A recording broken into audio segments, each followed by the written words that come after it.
We have finally made it to a long-awaited video. This video has actually become a full-fledged documentary film on fruiting and harvesting your gourmet edible mushrooms directly from your grain spawn. I ended up with so much footage after so many trials and errors, every scenario possible, that I was able to compile it all here into this documentary film. So you may notice some continuity errors and things may jump around a bit, but it's been edited perfectly for your personal entertainment as well as your education. In order to get to this point, you need to inoculate your rice grains with a form of gourmet mushroom spawn. I have several videos on this channel on how to accomplish this, including a mushroom syringe inoculation, a colonized agar plate inoculation, and a grain-to-grain inoculation. I also have a very informative video on the differences between a mushroom liquid culture syringe and a mushroom spore syringe if you're just getting started with this hobby. You may recognize these pink oysters here from my good friend the Mushroom Mage. His original post went pretty viral on Reddit when he showcased his pink oyster mushroom genetics fruiting directly from the Uncle Ben's rice bags. He graciously gifted me some of his pink oyster culture and awesome filter patches to help facilitate this documentary film. You can follow him on Instagram at the Mushroom Mage and find his website at mushroommage.com. My pink oysters here were a little bit finicky. Oyster mushrooms in general prefer a lot of fresh air compared to most other mushrooms. And then by giving them so much fresh air, you can accidentally dry them out like you see right here. When oyster mushrooms are starving for fresh air, they tend to grow longer stems and smaller caps just like this. But these pink oysters right here are still edible, enough for a nice gourmet snack just before my gourmet full course meal. Now, while you're watching this film, you need to remember one phrase, and that's mushroom genetics. We can only assume that the Mushroom Mage, as a reputable, gourmet edible mushroom culture vendor, makes his cultures with only the best fruiting genetics that he has for his customers. With vigorous fruiting genetics like this, the Mushroom Mage's different gourmet edible mushroom cultures can probably fruit from almost anything in any environment. When you fruit your mushrooms directly from the grains like this, their appearance and overall outcome boils down to genetics and the environment that you provide for the mushrooms, because all of their nutrition here is only coming from the brown rice grains alone. So with all of that in mind, sit back, relax, get mushy, and enjoy the film.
I have a fully colonized bag of rice right here.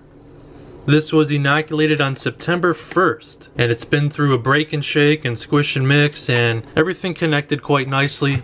It is a rock hard cake of mycelium just begging to be fruited from this bag. Fruiting your mushrooms directly from the grain is not really ideal. It's really best when you transfer your grain spawn to a substrate. A substrate is just something that you spawn your grain spawn to that's going to provide a variety of extra nutrients for your mushrooms to grow and thrive. Depending on the species of mushroom that you're growing, there are some species of mushrooms that can grow from the grain just fine. Although it is possible that they become lacking in vigor and nutrients and flavor because you're not providing them with that extra variety of nutrition from a bulk substrate. For example, oyster mushrooms prefer a straw or wood-based substrate to really thrive and be as perfect as they can be and get the most nutrition that they need. And the lion's mane mushroom also prefers a wood-based substrate. But those two mushrooms can be fruited directly from the grain, although they could be lacking in nutrition because they were not provided the proper nutrition during their fruiting life cycle. There are many ways, many options to fruit directly from a bag. You can actually fruit your mushrooms from anything you want if you understand the basics of mushroom fruiting. They need to be humid, they need to be moist, they need evaporation of the water from the surface, and they need fresh air, and they need love and care. At this point of a mushroom's life cycle, a fully colonized mycelium cake is pretty resistant to any sort of contamination. So when you cut this bag open, you're pretty safe at exposing it to fresh air, which mushrooms and mycelium need to be exposed to fresh air in order to fruit. If you have extremely dirty air, then yeah, that could be an issue. But for the most part, mushrooms are more like animals and people, where they have a pretty good immune system once they are fully established and viable. There are many ways to do this, there are many opinions on how to do it, and there are many people that have done it. How you fruit from the bag also depends on the mushroom species that you're growing. For example, Pioppino mushrooms are top fruiters usually. They like to pin and fruit from the top of their substrate, whereas oyster mushrooms prefer to be fruited from the side of their spawn bags. It's the same thing with the lion's mane mushroom. Lion's mane also prefers being fruited from the side of its substrate. So if you were going to fruit oyster mushrooms or lion's mane mushrooms from your bag of grains like this, it would be more beneficial to actually just cut the slit in the side of the bag and mist it as usual. If you've watched my Uncle Ben's bulk spawn video to any container size, then you know about pasteurizing your cocoa coir. Coir, rough material made from the shells of coconuts. And you can actually pasteurize a little handful of cocoa coir and spread it out on top of this cake inside of the bag to keep that casing layer on it, to keep everything humid and moist and wet. If you intend to fruit from your bag from the very start, then keep in mind that you're eventually going to need to do a break and shake or a squish and mix, which I have a video about that as well on this channel. And since you know you're going to be doing a break and shake or a squish and mix, you want to keep your gas exchange holes up high so you can clip them off with that chip clip while you shake up the rice and mix it up and squish it up. And that'll increase the amount of inoculation points of mycelium to help colonize all of the uncolonized grains still left in your bag. As you're doing all of that, you're keeping in mind that you're eventually going to want to fruit from this bag. So after I've done my break and shake or my squish and mix, I try to form the grains back down into a cake, and I try to flatten out the surface as best as I can to make a flat surface area for the mycelium to recolonize and reconnect, because I know I'm going to be fruiting from the bag eventually. And now imagine the mycelium just taking this huge breath of fresh air, just like, I want to live. If you open this up and you saw bright green or orange or just something nasty, then you would be concerned. These are just some mushy uncolonized grains. That's going to be okay, but as you continue to fruit this bag, it's going to be able to continue growing over itself. So you can see I kind of got a flat surface on that mycelium. I'm going to take a paper towel with some isopropyl alcohol and clean off the best I can some of these uncolonized grain bits around the inside of the bag, just in case those ever get contaminated sitting in the open fresh air.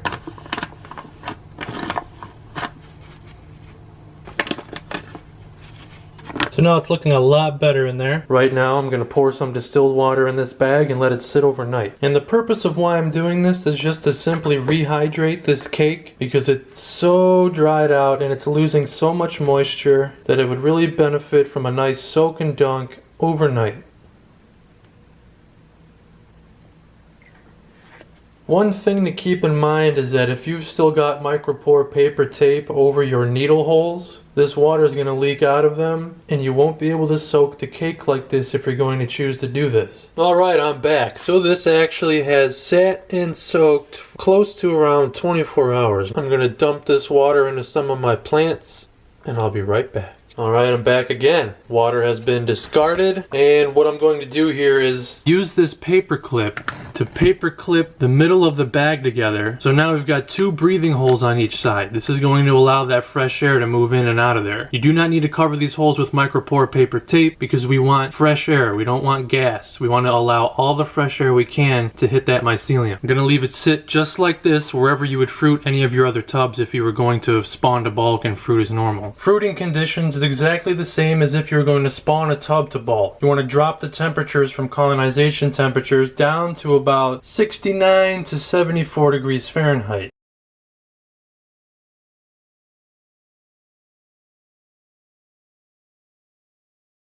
Some people believe that actually switching your light cycle to 12 hours on and 12 hours off can actually help trigger pinning in most mushrooms. When you provide mushrooms with a light that's more on the blue spectrum, it can kind of help simulate that shaded light in the wild. Mushrooms can grow in the dark, and they mostly use the light to know which direction to grow. But if you grow a mushroom in the dark or with low or ambient light, it can actually lose a lot of its color pigmentation.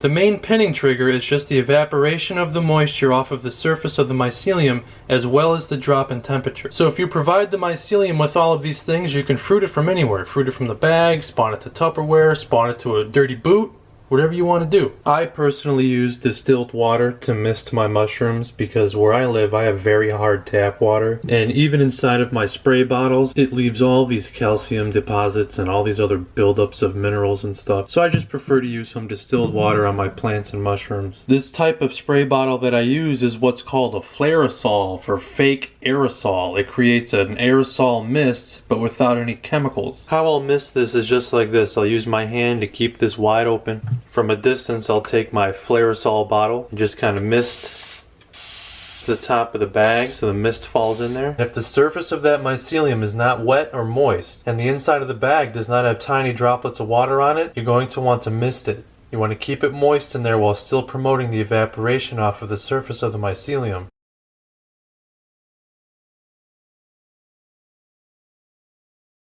I'm a little bit into the 2-week mark since putting this bag of grains into fruiting conditions. And here's an observation of what's going on. So this can look pretty alarming if you're not used to seeing coloring like this. What's going on with this is that it's drying out way too quickly after each time that I mist it. If you open this up and you see bright green or black dust, or if you're not growing pink oysters but you see pink or red, then you've got contamination and you need to discard it immediately, and safely as well. The cake is drying out way too much in between misting, and so even though I have that fine mist flairosol mister, that's still enough to bruise the surface of this mycelium every time I go to mist it. I want to still continue experimenting with this bag to continue on and save this experiment. I want to do this with the least amount of materials as possible, and that's why I went with using a paper clip to kind of keep the top of this closed while still trying to promote airflow, and it was still drying out too much for me. That's why I'm going to go ahead and play around with some of this bubble wrap and see how I can create the perfect microclimate on top of this mycelium cake in order to really help promote pinning. The purpose of bubble wrap is to create the perfect microclimate on top of the mycelium, and it works great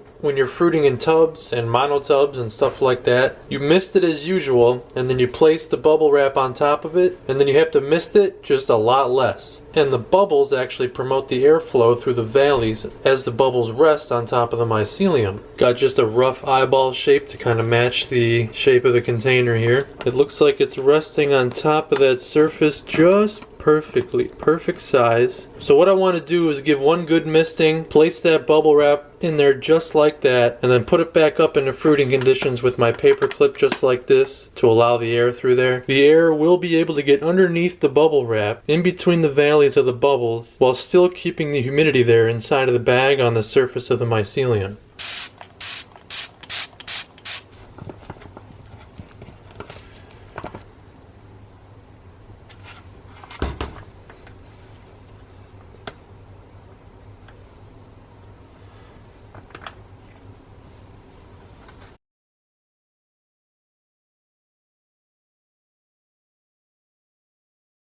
I'm gonna try one more thing to save this bag. It's pretty much a last ditch effort before I ditch this bag and just spawn it to some coco coir. There are a lot of factors that are going into this right now, and I'll explain them. Number one is that this bag was inoculated on September 1st, and then it wasn't put into fruiting conditions until October 23rd. That's almost 2 months of this bag sitting colonized. I personally did not have it in the refrigerator, but even if I did, that mycelium had enough time to soak up all the moisture in these grains. So not only is the cake dried out even after soaking it for 24 hours, but it just cannot hold the right climate inside of the bag in order to start fruiting. Number two is that these genetics came from spores, so they're brand new and they're completely unpredictable. For all I know, I ended up with a bunch of substrains in here that just don't want to fruit. They aren't fruiters. That can happen. Sometimes you end up with some genetics that just only want to grow mycelium. It's rare, but it's not unheard of. I really wanted this video to work with this method of fruiting from the top of the bag. It probably would have fruited by now if I pasteurized that handful of coco coir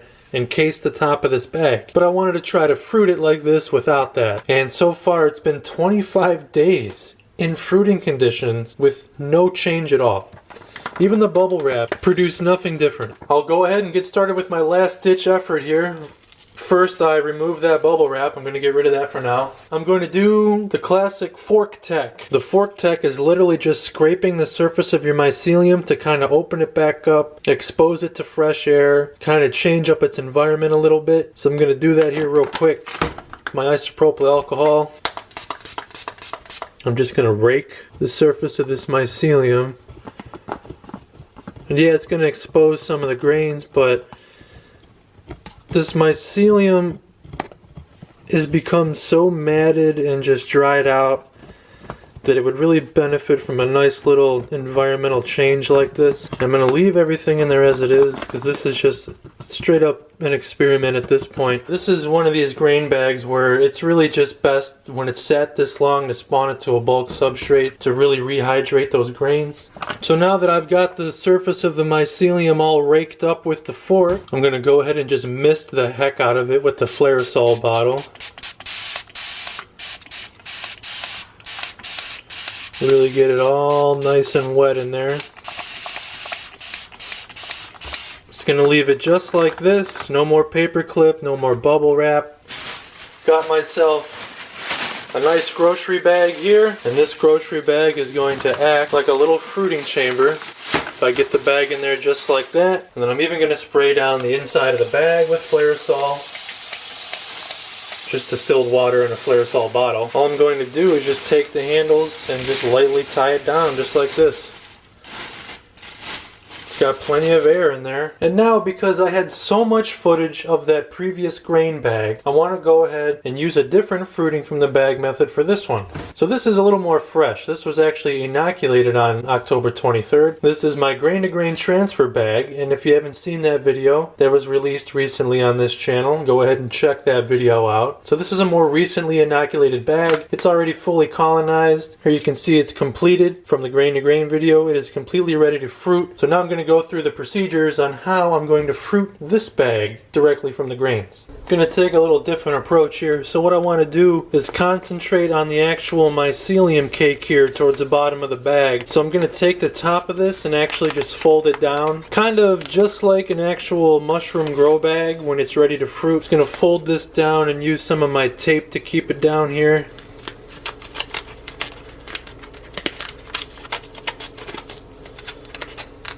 That's good enough. Now I can focus on this cake right here. If I just spray the outside with some isopropyl alcohol, just like this. Got my X-Acto knife here. Spray this down as well. I'm going to do a little X. So kind of along the lines of raking the top of the mycelium on the other cake. I'm going to make sure I puncture into the mycelium just a little bit.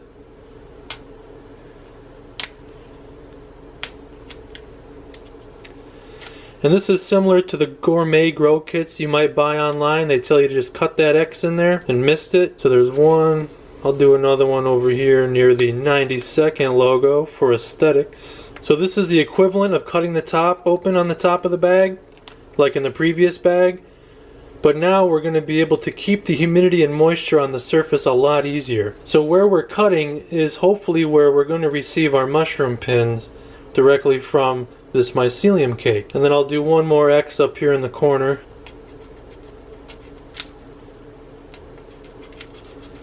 Just a small one.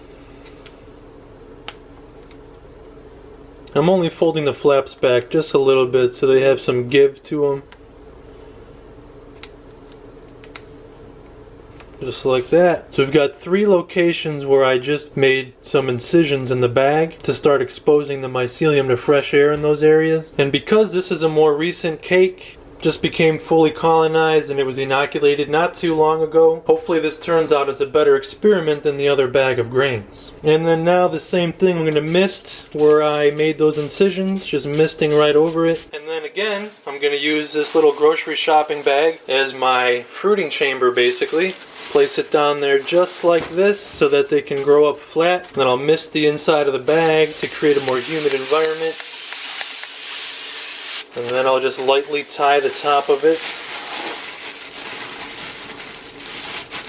so it can still breathe and exchange air. That's way more than gas exchange. That's pretty much going to be airflow in there still. Just like that. Now I'm going to set this contraption up into my fruiting with everything else that I've got fruiting right now.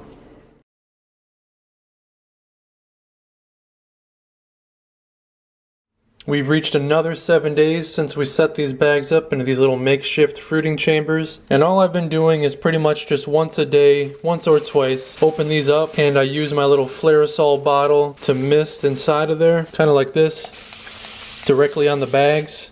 And not only does that mist the inside of the fruiting chamber and the mycelium and the grains and stuff in there, but it also kind of creates an air current with that water spray to kind of exchange the air as well. And then you saw I just tie it back up loosely, just like this, so it can still exchange air and breathe through the top of these bags. So let's take a look at the grains on the inside and see what's going on within another 7 days. Because usually another 7 days means another 7 minutes of new information. And keep in mind that normally it can take 14 days or even more to even see your first pins, which will be another week before they become full-blown fruits. I want to start with the original bag that we put into fruiting conditions right here. It's heavily bruised since we raked the top of the mycelium to try to reinvigorate it. There's still just not an adequate environment to even start to get some hyphal knotting on this cake. So my only choice now is to pasteurize some of the cocoa coir. I'm going to top this off with it and then we're going to put it back into the little fruiting chamber that I made. Moving on to the other bag of grains here where we fruited on November 18th. Today's November 25th. I had just misted it a little bit ago. But after 7 days, can see some growth out of this incision right here. And the incision over here has got a little bit of growth coming out of it. And the incision down here, not too much. I could have also done one huge big incision on the bag, but I wanted to keep little concentrated spots to see what would happen in each area. So within 7 days, we got some growth coming out of the bag over here. It's hard to tell if that's just some aerial mycelium reaching for some fresh air before it starts pinning. But there's still a whole nother 7 days to go before anything would really start showing.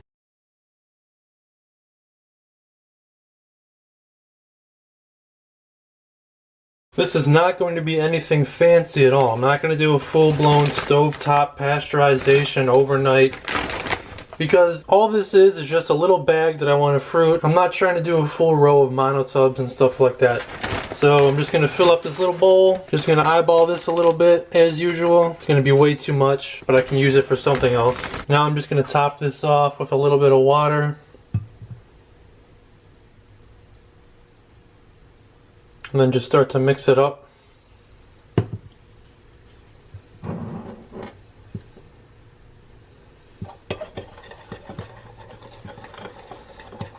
This is my favorite meal of the day, just a nice, good old fresh bowl of coconut fiber substrate. Speaking of which, there's a chunk of fiber there I don't need. Now what I'm actually going to do is just microwave it for about 5 minutes. This is not an airtight seal, it's still breathable. And then I've got just a little dinky 700 watt microwave right here, so I'm going to microwave that for about 5 minutes and then that's all I'm going to do to it. As that's microwaving, I will break up what I can of this mycelium cake back with these grains.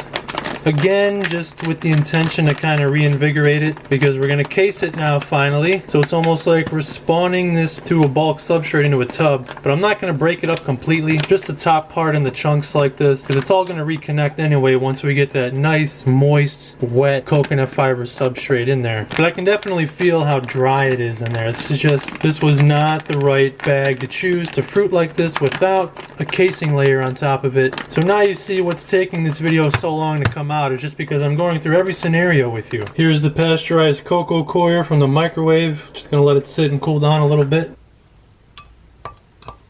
Alright, now that this has cooled down, I'm gonna go ahead and start casing this mycelium.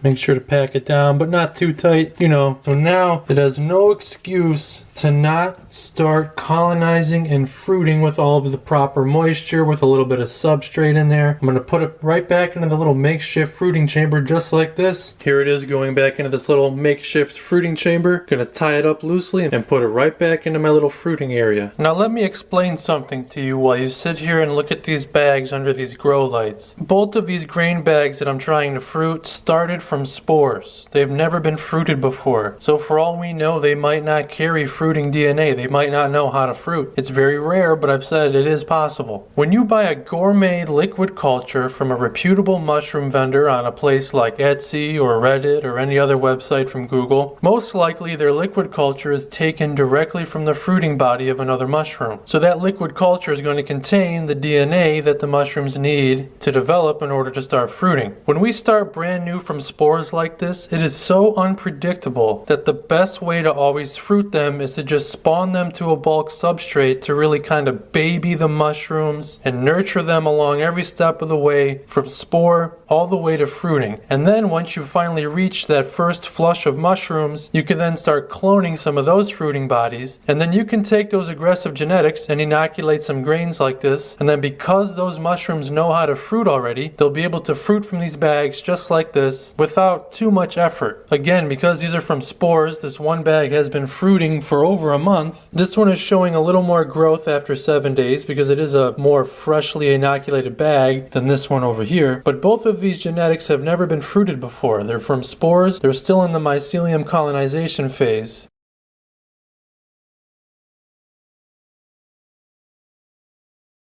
Alright, we cased this on November 25th and it is now December 10th. And we put it in fruiting on October 23rd. So if you've followed through with this whole video this far, you know it's been a very long process. But we know we could have shortened this process by simply jumping right to casing the top of these grains, because now 15 days later,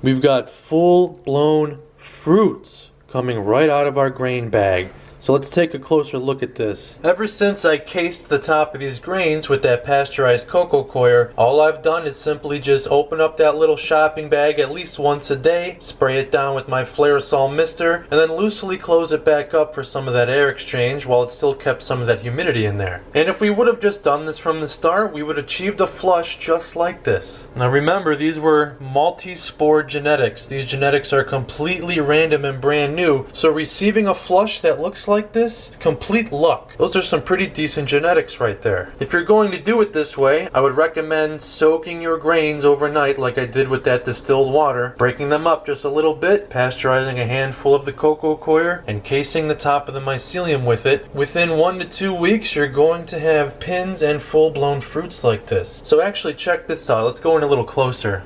If I can get some good light on it, there's this one single huge mushroom in there.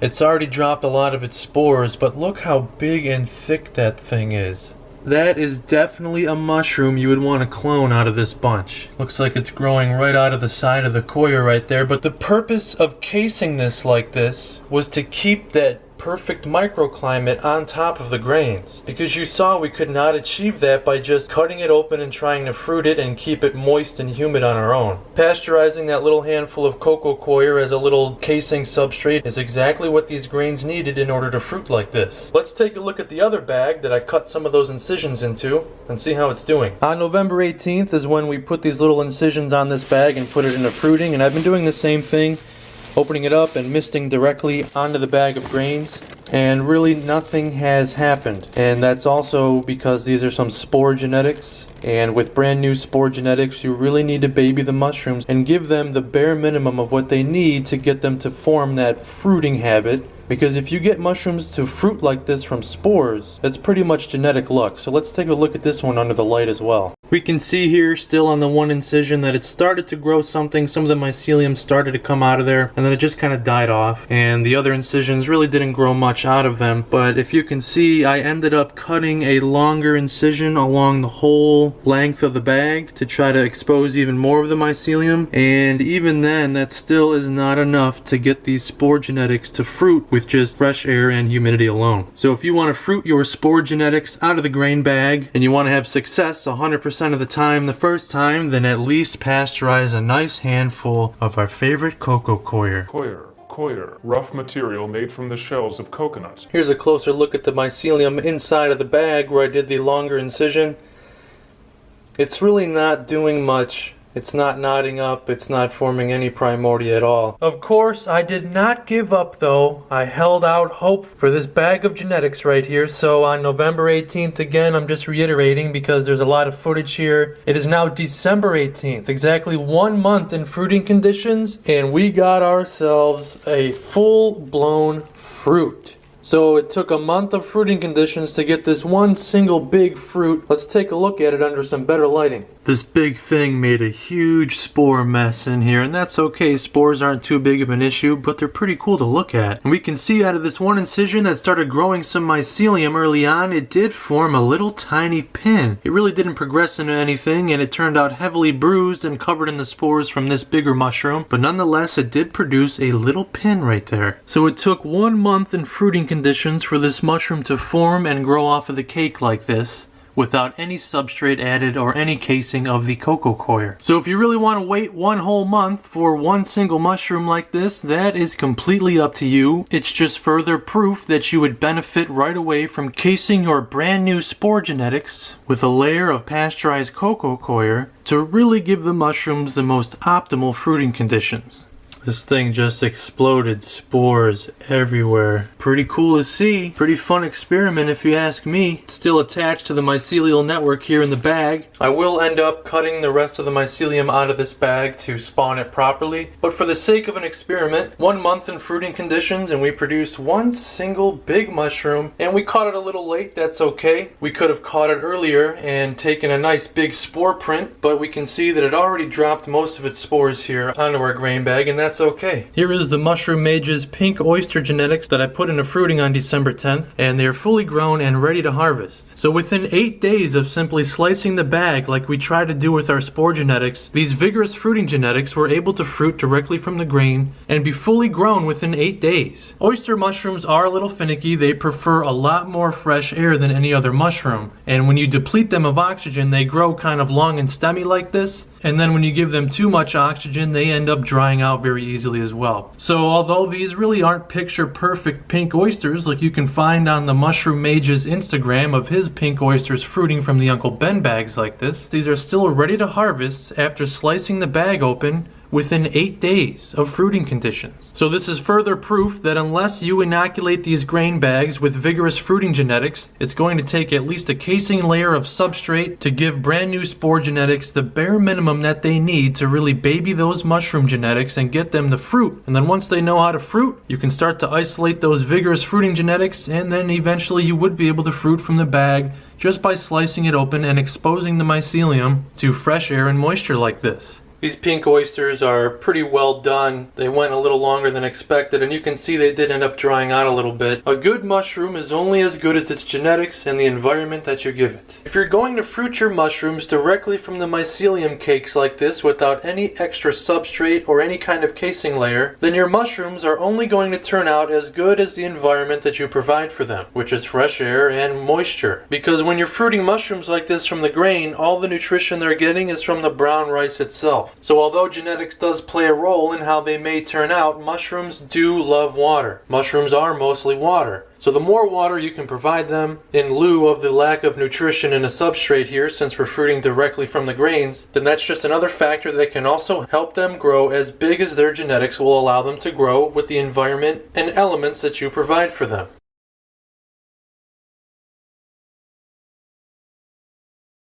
Let's go ahead and move on to some harvest techniques for our mushrooms. However you want to harvest your mushrooms is all based on personal preference. Now you can see that a lot of these mushrooms dropped their spores already. They're a little late past harvest. Every species of mushroom is going to have a different harvest point, but for a traditional mushroom with a stem and cap like this, they usually have what's called a veil, and that'll rip away once the cap starts to open up and rip away from the stem. So right as that's happening, that's the perfect time to harvest. For example, this little mushroom right here, the veil is just about to rip away, and that's a perfect time to harvest. If they do go a little longer like this and drop their spores, it's really not an issue. Spores are safe to consume whether you're going to cook them or dehydrate them for long-term storage and use them later. Oyster mushrooms are ready to harvest when their caps curl up just like this. Now these oyster mushrooms right here are a little past due. As I explained earlier, I did not give them the proper environment with enough fresh air while still trying to maintain the humidity that they need in order to fruit correctly. They grew to be pretty long and stemmy, and their caps are already curling up just like this, which indicates that they are ready to harvest. If you provide oyster mushrooms with the perfect environment, they will grow out nice and vigorous with huge mushroom caps, and right when those caps start to curl up, that is when the oyster mushroom is ready to harvest. The simplest way to harvest a mushroom is to simply grab it, twist it, and pull it away from the substrate just like this. Now after you do it this way, you can choose to snip the end of this off with some garden shears just like this.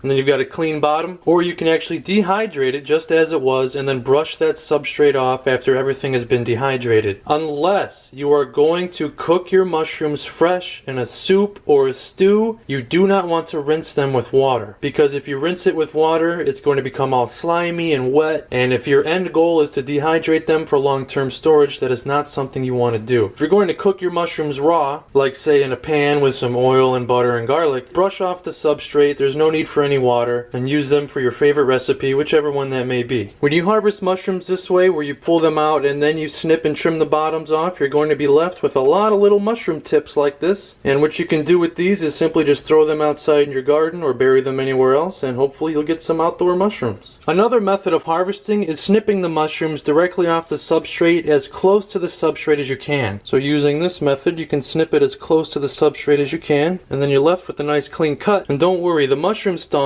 are still connected to the mycelial network, so they're not going to rot. If you left all of your little trimmed pieces in there, they're not connected and they could end up rotting. For my personal preference with this harvest, and everybody's harvest is going to be different, mushrooms that I cannot easily just twist and pull away from the substrate, if it takes a lot of force, I'm going to go in and snip those out. If you're harvesting in a container or a monotub like this, and it's unmodified, which means you have no holes cut in it, then you can actually fill it up like this and float your mushroom cake to the top of it and harvest the mushrooms off of the top of your cake. You can see a lot of these grew together as one huge cluster out of here, which is pretty cool looking. One question a lot of people have is that if their mushrooms are growing in a cluster like this, and say like a monotub or any other container, they wonder if it's safe to harvest the ones that are already ready and leave the rest, and that's perfectly okay. If the cap is opening up, you can go ahead and separate it from the cluster just like this and pull it out of there, and it's good to go. If that's something you don't want to do and your mushroom is about to drop spores and that's worrying you, you can simply just cut the cap off of the mushroom in the cluster and wait for the other ones to catch up, and that's perfectly fine as well. I'm going to start going through and peeling some of these away from this cluster just like this, and everybody's grow again is going to be different. Like this one I'll snip off. It's taking a lot of substrate with it. To harvest these little oyster mushrooms right here, all I'm going to do is grab the cluster as close to the mycelium cake as I can and simply just kind of give it some force and pull it away just like that. And now I've got a full pink oyster cluster of mushrooms. Although they are a little past due, they are a little dried out, and they were starving for some fresh air, even though I gave them plenty and they still wanted to dry out. So pink oysters are fun to grow. It's really just a lesson of you need to listen to what the mushrooms are telling you. Harvesting this one single mushroom right here, I'm not going to worry about that little mushroom pin right there. All I'm going to do is just pull it away just like this.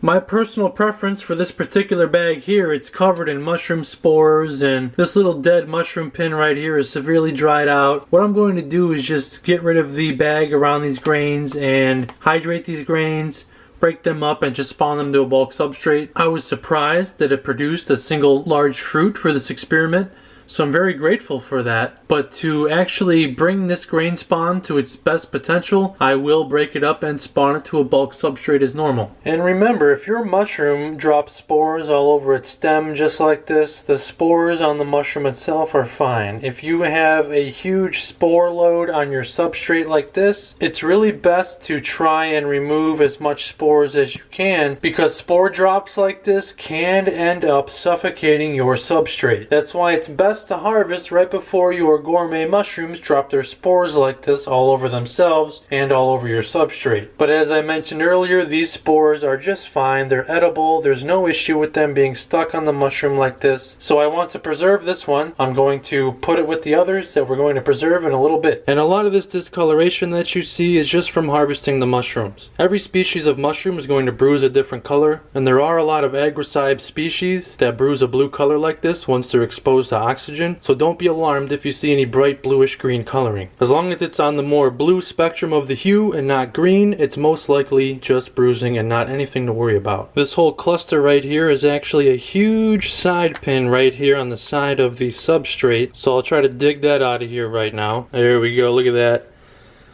There it is. Wow.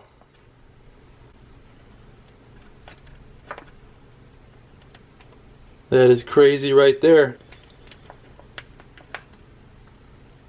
This little bit of mushroom tissue that I'm pulling out, it is consumable, but for culinary needs, it depends on the species of mushroom, but the stem is traditionally not eaten when you're cooking mushrooms. The stems of mushrooms definitely are edible, but in a culinary sense, their texture really isn't the best. For example, if we take the biggest oyster mushroom I have out of this cluster and we separate it, oyster mushroom stems are pretty chewy. They're pretty hard, and they're usually discarded away from the cap of the mushroom like this before you actually take the cap on its own and use this in your culinary gourmet recipes. That does not mean that the stem is not edible. You can still eat that. It's just an acquired taste for some nice chewy, rubbery mushroom stems. The Pio mushroom, also known as black poplar, which goes by the species name of Agricibe agerita, is a type of gourmet mushroom where the stem and the cap has become a delicacy. You can pick the whole mushroom and throw the whole thing into your favorite soup or stew, or stir fry it with the stem and cap. Just like enoki mushrooms, the stem of the Pio mushroom has a great texture, it tastes great, and there's no need to separate the stem from the cap. It all depends on the species of mushroom. So I'm just cutting the very last of the mushrooms out of here to leave that one big mushroom, because we're going to end up cloning him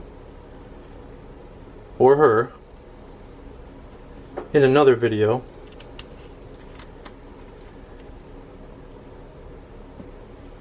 And that's pretty much the full harvest besides that one monstrous mushroom. The stem of this monstrous mushroom goes all the way around deep into the substrate, way down over here. So I think the best place to cut it would be where it's the most loose, away from the substrate, probably around in this area, because again, that stump is not going to rot or anything. It's still connected to the mycelial network.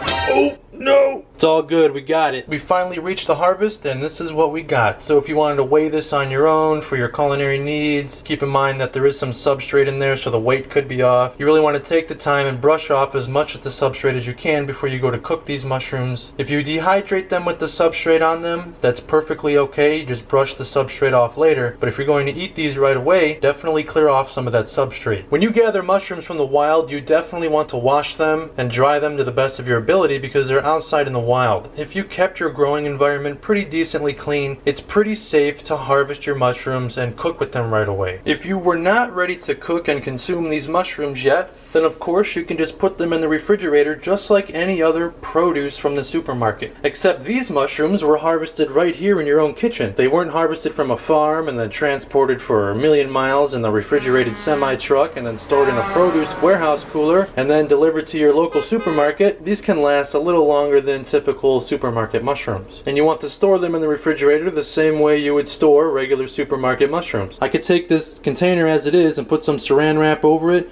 and just poke some pinholes in it so that the mushrooms can breathe through it. It will build up some condensation just like regular produce from the supermarket, so just be careful of that. Here is my pink oyster snack stored away in my container with some saran wrap or plastic wrap over the top of the container. And although you can't see it on camera, I took a fork and punctured some holes throughout the top so that these mushrooms could breathe, because I will cook this snack up by the end of the week. And again, although they aren't the best picture perfect oyster mushrooms, because I did not give them the best environment they needed to thrive and grow, they're my pink oysters. I grew these. They existed because I existed and brought them to existence, and they gave their fruit to me. Even if it's just a little snack, they grew just for me to have a nice little bit of food in my belly. Here is what we are left with after our harvest. Don't worry, all those little mushroom bits are still connected to the mycelial network. I'll keep stressing that to you. Now we're going to prepare this for the next flush. These are all the same procedures, whether you're fruiting it directly from your grain bag like this, or you're fruiting it from your monotub, or any other container like that. The only difference with this is that there is still a lot of uncolonized cocoa coir that's left in this grain bag. Normally, if you were harvesting your mushrooms from a full colonized container, everything would be colonized. So I have a lot of loose cocoa coir in here. But what I'm going to do is still soak this whole bag of grains. You can use distilled water or tap water. It's my own personal preference to use distilled water because my tap water is very hard where I live. I'm going to let this soak for just a few hours because this is such a small container. But if you're doing a very large container like a monotub or something like that, a good rule of thumb is that every inch of substrate you have in your container, that's how many hours you want to soak it for. But I just filled this up with a little bit of distilled water and I'm going to leave it as it is for just a few hours. If you're hydrating a container or a monotub like this, you can fill up another container with water, put it on top of that one to push it down and keep it submerged while it stays hydrated. So I know harvesting the grains like this is not a typical harvest that you'd see from a container or a monotub, but they are the same procedure. The only thing different is the container that you're growing your mushrooms out of. So I'll let this sit for a few hours and then drain the excess moisture, and then that's how it'll be prepared for the next flush. And remember when I mentioned earlier, if you did not seal up your inoculation holes with some other sort of tape besides that paper tape, the water is just going to leak out of those holes. So I've got all my holes sealed up on this bag, and that's how I was able to actually use this as my container to soak it and everything just like that to make it as easy as possible. Pretty much a one-stop shop to grow your mushrooms is all right here in the grain bag.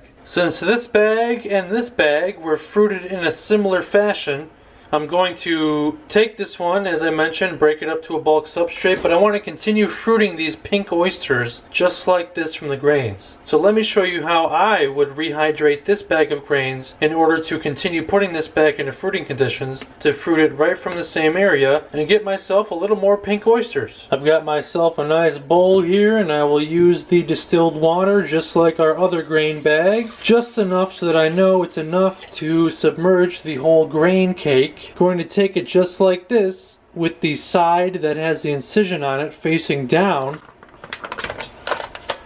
like that. It's the same method that's recommended for most gourmet fruiting kits online. After you slice that big X into the grow kit and you harvest the first flush, they recommend you take it and soak it into some water like this. And at this point, if you've got filter patches or micropore paper tape, it does not matter if that gets wet, because this is a fully colonized mycelium cake and we've already got one flush out of it. it's pretty resistant to contamination at this point in its life cycle. But we want to focus on keeping the incision site hydrated and soaking in water. So what I'll do is place it like this, and then I'll use another container full of water to weigh it down and keep it submerged so that it can fill up and soak up all of that water in the container. Just like I mentioned earlier, it's the same method of weighing down a monotub or any other container that you're fruiting your mushrooms from to keep it hydrated and soaking up all of the moisture it needs. Because remember, mushrooms love water and they need water to grow to their full potential.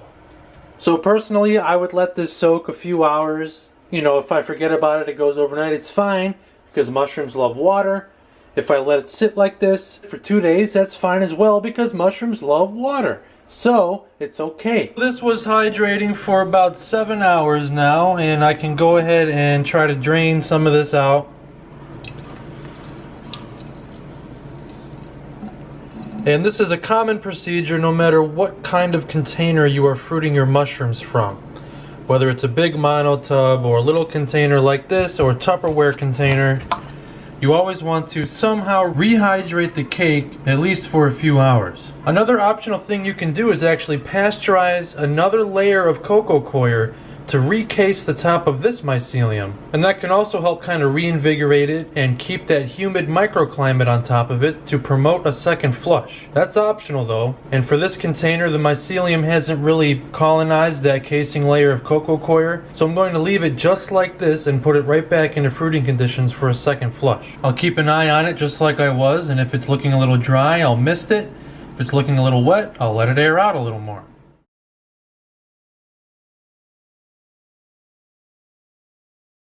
Let's take a look at how the second flush of these genetics are doing. So I fruited it on October 23rd, then I cased it on November 25th, and then we had our harvest a little over a week ago on December 10th. It's now December 18th, so let's take a look at our second flush here.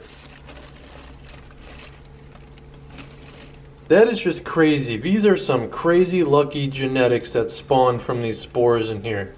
Let's take a look at this second flush in some better lighting. These are some crazy looking genetics to start from spores. That's just what you call genetic luck. Those are picture perfect mushrooms right there, especially for a second flush. And it looks like most of them are growing out of the side of the bag over here, probably where the moisture is kept at a proper level compared to over here where it might just be drying out a little more and nothing wanted to grow over there. In terms on how a second flush turns out for you, it all comes down to the nutrition and water that you provide for the mushrooms. These are small little containers right here, so we can assume that within a few flushes these mushrooms are going to use up a lot of the water and nutrition that's in those brown rice grains. The reason why we want to dunk and soak the cake like that, like I did before the second flush, is because mushrooms love water, as I mentioned earlier. The more water you give them, the bigger they can grow, along with the nutrition and environment that you provide for them. In this case, the nutrition is mostly the brown rice. There is a little bit of nutrition in cocoa coir for mushrooms, but it's really not anything substantial as much as like a manure-based substrate or a sawdust and wheat bran substrate. So pretty much another week into fruiting conditions and the second flush is ready to harvest. We've got all sorts of different sizes of mushrooms in here because these did start from spores. So that's common to see variations in the mushroom sizes and the way they look when you start from spore genetics.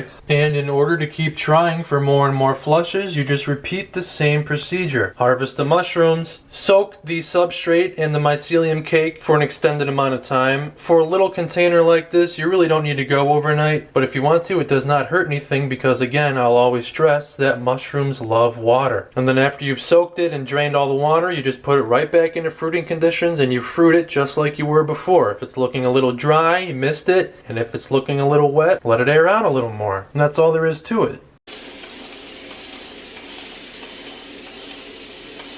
I really like this mushroom right here from the second flush of these brown rice grains that I cased with the cocoa coir. It reminds me of like a wizard hat. Just look at that. That is straight up a wizard's hat. That's pretty cool.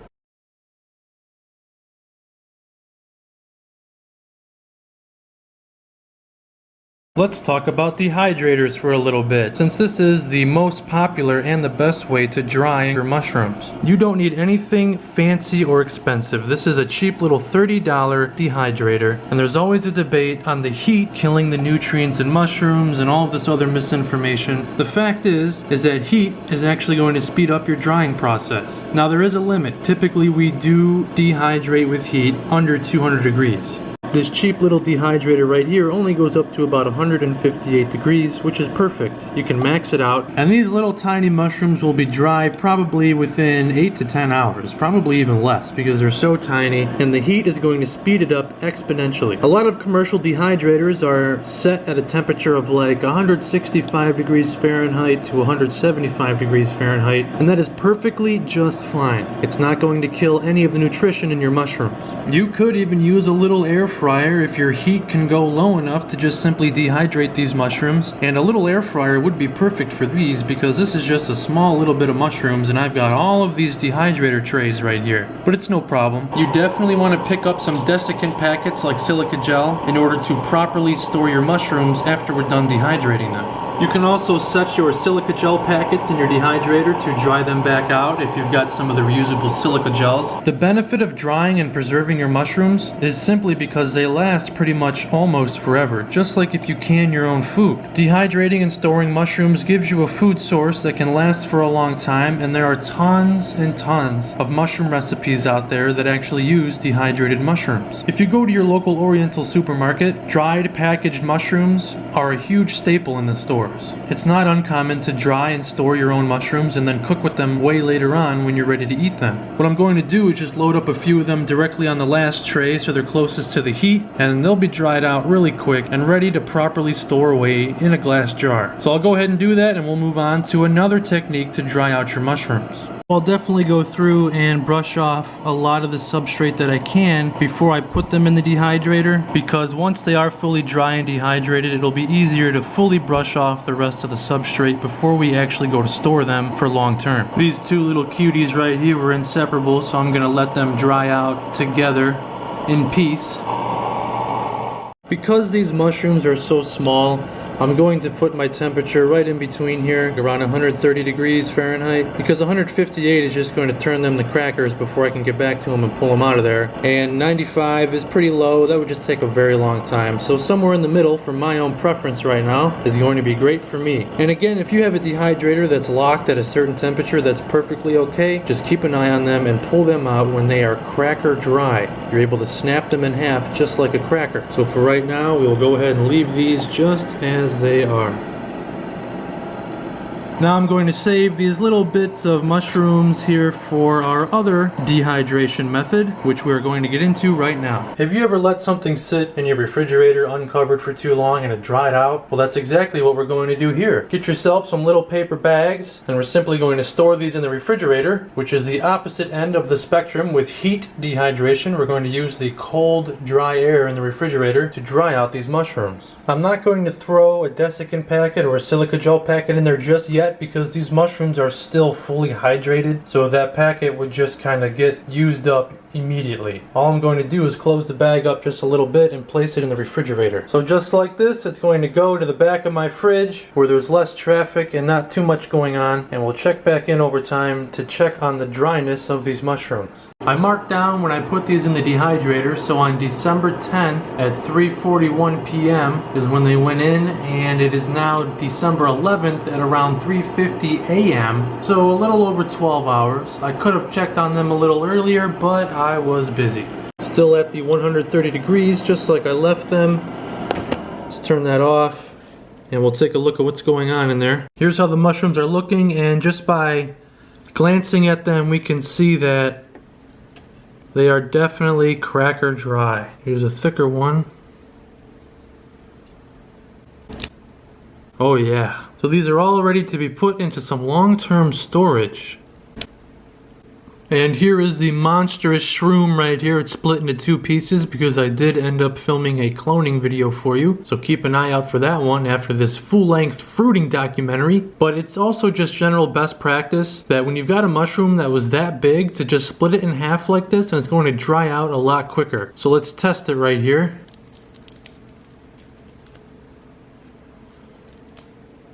Perfect. Now, of course, you're wondering about the mushrooms that I put into the refrigerator, which I also happen to label with the date and time that they were put in the refrigerator, so let's take a closer look.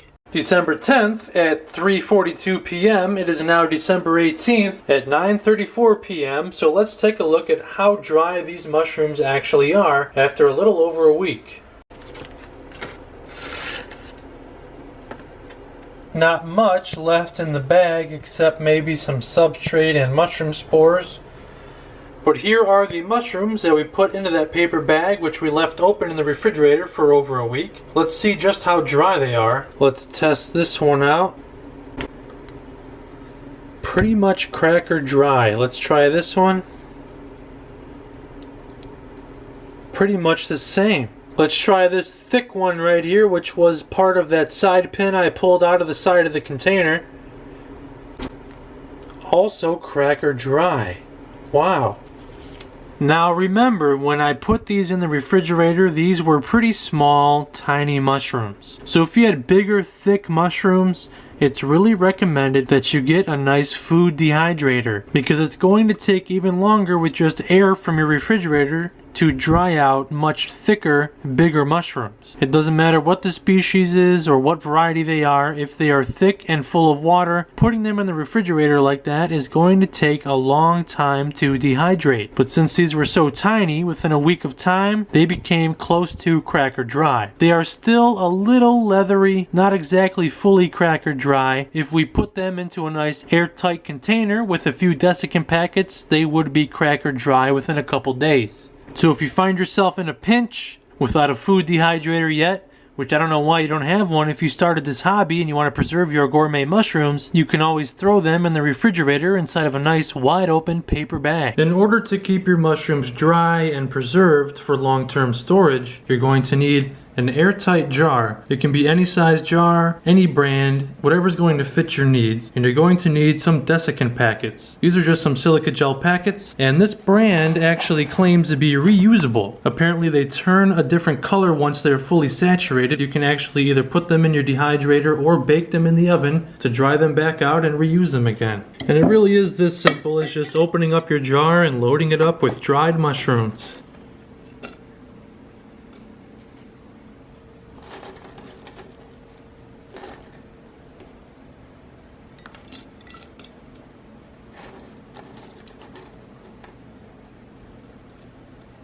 And even for just a small amount of mushrooms like this in a big quart jar, my personal default minimum of desiccant packets is at least 2. They sell these desiccant packets in all sorts of different sizes, so each size is going to vary, and it really comes down to, again, personal preference and your own climate of where you live. If you live in a naturally dry climate, then you don't have to worry about it too much, but if you live somewhere that's pretty humid, you might even need more than 2 of these packs, because every time you go to open this jar, you're letting moisture in there. So these desiccant packets help clear all of that out, as well as keep those mushrooms cracker dry.